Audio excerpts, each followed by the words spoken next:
भविष्यति पावनी तावत् स्थास्यामि लोकेऽस्मिन् तवाज्ञामनुपालयन्।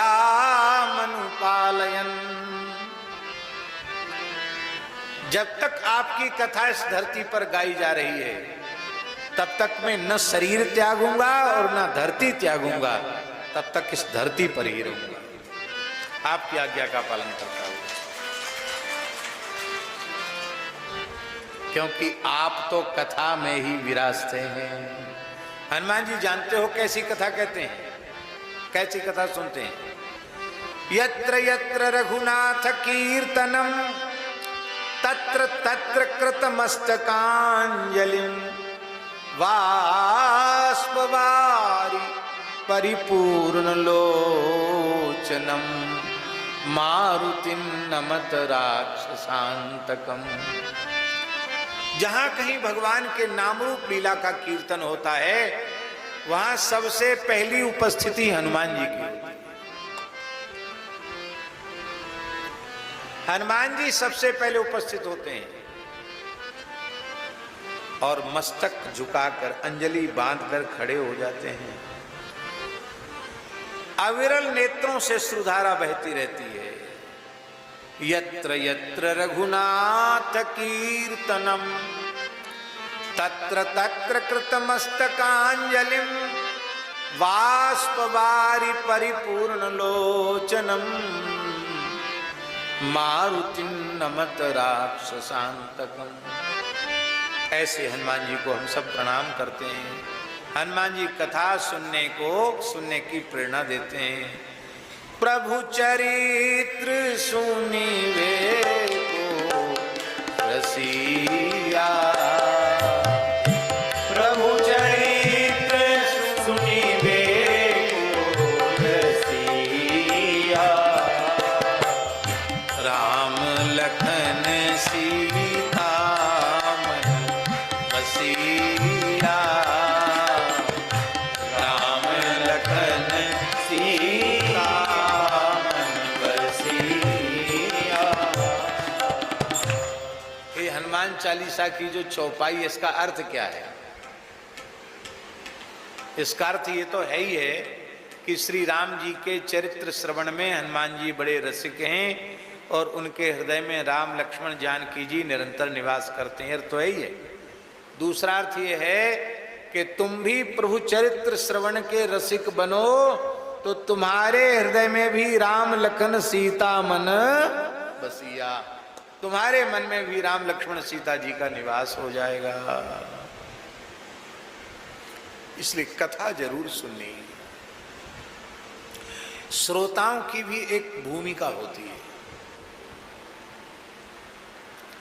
हमारे ठाकुर जी के जो श्रोता हैं वो एकदम नए लोग उतना रसास्वादन नहीं कर पाते, जो कई कथाएं सुन चुके हैं। वृंदावन में देखो, कहीं भी कथा होती है, कैसे कैसे नाम जापक संत, कैसे कैसे लोग कहते हैं कि जिसकी कथा में किसी प्रचार प्रसार की जरूरत न हो और खूब संतों की उपस्थिति हो तो किसकी कथा कराओ? मलुक पीठ वाले को बुला लो। संतों का, ब्रजवासियों का इतना प्रेम है। वृंदावन की स्थिति माता जी ये है कि बड़े से बड़ा विश्व प्रसिद्ध वक्ता वृंदावन जाए तो जितने श्रोता लेके जाएगा उतने श्रोता रहेंगे पास में। ब्रजवासी कोई नहीं जाता सुनने कथा, ब्रजवासी कथा सुनने ना जाए। भाई वाकई तो घर की कथा है, कहाँ सुनवे की फुर्सत है। पर इन ब्रजवासियों की इस दास पर इतनी कृपा है कि चाहे नंदगाम में जाएं, चाहे बरसाने में जाएं और चाहे गिरिराज जी में जाएं, संत तो आते ही हैं ब्रजवासी कथा श्रवण करने। अभी 1 महीने की कथा है अपनी सूरश्याम गौशाला में, गुरु पूर्णिमा से श्रावण पूर्णिमा तक चंद्र सरोवर पर। वहां भागवत जी की कथा चल रही है 17 वर्ष से। कितने वर्षों से? बीच बीच में 15 दिन की भी कथा कह चुके, 1 महीने की भी कथा कह चुके और अभी 9वें स्कंध तक पहुंचे हैं 17 साल में। इस बार विचार है कि 1 महीना में पूरा करने का प्रयास करेंगे, क्योंकि हमारा यजमान जो लगातार कथा सुन रहा है, गौ भक्त हैं, वो भी अब बड़े बूढ़े हो गए बेचारे, बहुत वृद्ध हो गए। तो इस बार मन है कि इस बार पूरा कर देंगे। पर एक एक श्लोक के क्रम से कथा चल रही, बहुत आनंद है, बहुत आनंद। वहां आप देखना, यहां हो सकता है पास के लोग ना आकर कथा सुने, पर आप गिरिराज जी में या ब्रज में कहीं भी कथा सुनने में आप देखना 100 किलोमीटर दूर से लोग आके कथा सुन के फिर चले जाते हैं। आप सोचो, दिल्ली से आके, आगरा से आके कथा सुन के चले जाएंगे। यहां भी बहुत दूर दूर से लोग आए, कथा के प्रेमी तो कथा के प्रेमी। इसलिए भैया खूब कथा सुनो। जब कथा सुनते सुनते धीरे धीरे उसका रस आने लग जाएगा, फिर कथा आप जीवन में छोड़ नहीं पाएंगे। सब कुछ छोड़ देंगे पर कथा नहीं छोड़ पाएंगे। कथा में प्रेम हो जाए तो समझ लेना कि जीव का कल्याण बहुत नजदीक है, बहुत निकट है। भगवान की कथा की ऐसी महिमा। तो मथुरा के ब्राह्मणों में केवल एक न्यूनता थी, वे सब करते थे पर कथा नहीं सुनते थे, इसलिए उनमें भक्ति का उदय नहीं हुआ। और ब्राह्मणी बिचारी कुछ नहीं करती, घर का काम करती थी, पर वो रोज कथा सुनती थी। आपके वो कहाँ कथा सुनने जाती थी? मथुरा की मालिनी वृंदावन में पुष्प लेने जाती थी, फल फूल लेने जाती थी, तो वहां भगवान की लीला का दर्शन करके आती थी। और मथुरा की ब्राह्मणियों को वो पुष्प बेचती थी, फल बेचती थी, तो वो पूछती थी आज वृंदावन में कौन सी लीला हुई, आज कौन सी लीला हुई। और वो मालिनियां सुंदर सुंदर लीलाओं का वर्णन करती। भैया कथा सुनो, किसी की वाणी से सुनो, पर सुनो कथा। इसमें भेद नहीं, स्त्री पुरुष का भेद नहीं, किससे सुनो किससे मत सुनो। मालिनियों से कथा सुनकर उनके भीतर प्रेम जग गया। वे ब्राह्मणी हैं और कथा सुनाने वाली मालिनी हैं।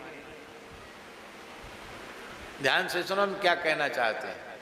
हम ये कहना चाहते हैं शास्त्रीय विधि से देवताओं की स्थापना करके, गौरी गणेश की, सर्वतोभद्र आदि मंडल की स्थापना करके पुराण का वाचन करना हो तो उसमें शास्त्रीय विधि का पूर्ण आदर करना चाहिए। उसमें पुरुष वक्ता को, ब्राह्मण कुलोत्पन्न वक्ता को ही व्यासासन पर विराजमान करके कथा सुननी चाहिए।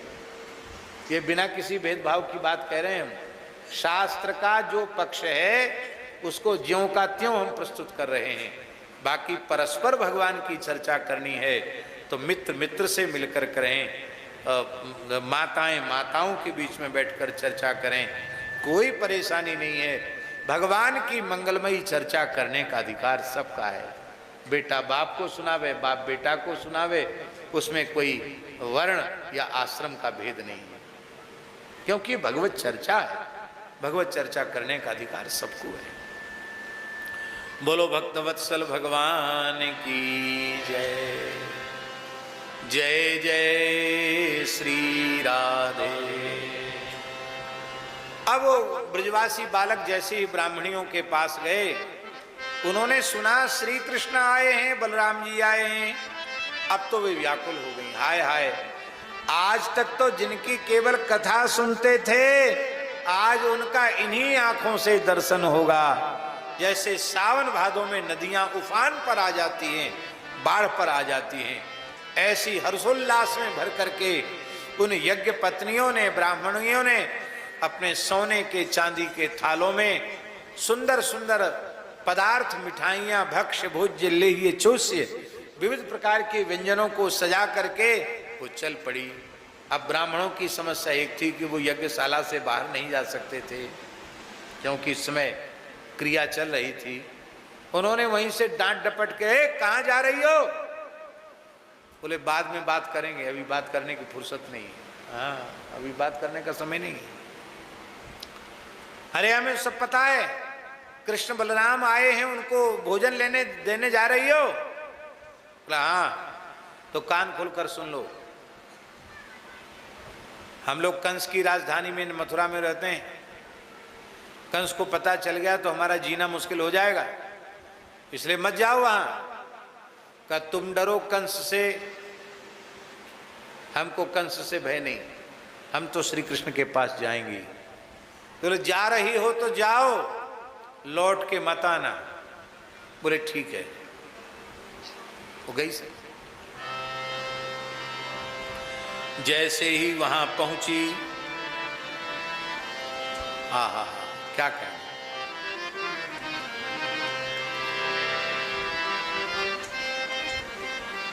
ग्वाल वालों ने देखा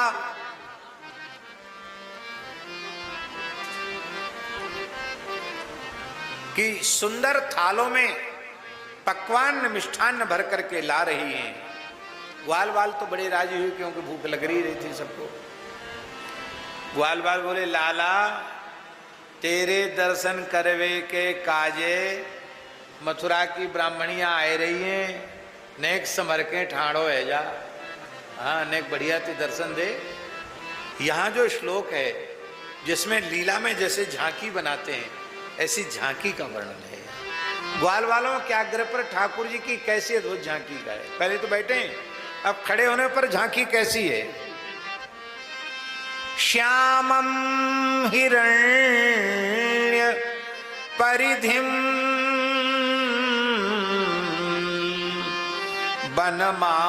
वनमाल्यवरः